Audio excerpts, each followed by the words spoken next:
All right, for our cylinder, our volume, again, just like before, is going to be the area of the base, which is a circle, times the height.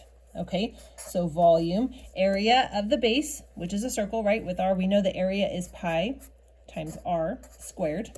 And then we need to multiply that by the height, which is just h. And that is simple for the volume of a cylinder. So let's go ahead and use it and see what that is like.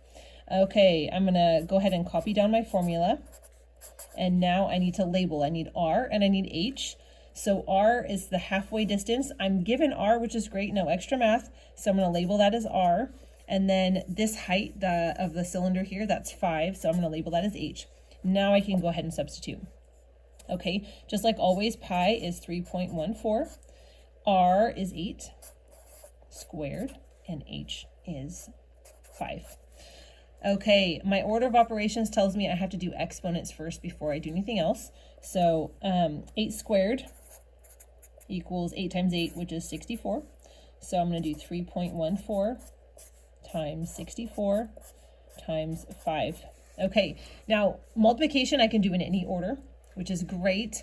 So I'm going to look and see, is there an easy way to do this? There may not be an easier way than another, but I don't really like doing decimal multiplication, so I'm going to do that last, okay? I'm going to go ahead and do 64 times 5 first.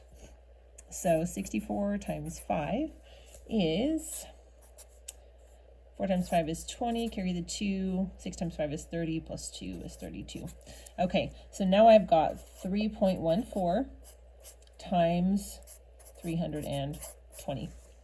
All right, there's no pretty way to do this, right? We can just line them up here. I'm going to go ahead and just add it onto the bottom and write a multiply sign, okay?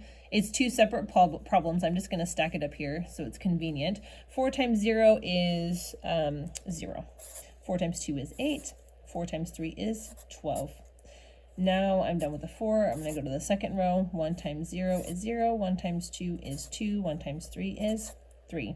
Okay, done with that one. Third row needs 2 zeros. 3 times 0 is 0. 3 times 2 is 6. 3 times 3 is 9. Okay, now I'm done. Let's go ahead and add these up.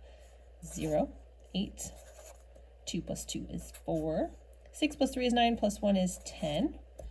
And that's also 10. Okay, now I need to look here. I had some decimals in here. So, let's see, 1, 2. This one had 2 decimal places. This one did not have any. So my final answer will have 2 decimals. Okay, so I'm going to start from the right. Every single time we start from the right, we're going to go 1, 2, put a decimal. So my final answer is 1004.8. I could put the 80, but it's not going to change my answer. Okay, I'm just going to leave it as 8. And now I need my units, which up here are inches. And it's volume, so it's inches cubed. Okay, and there is your volume of a cylinder.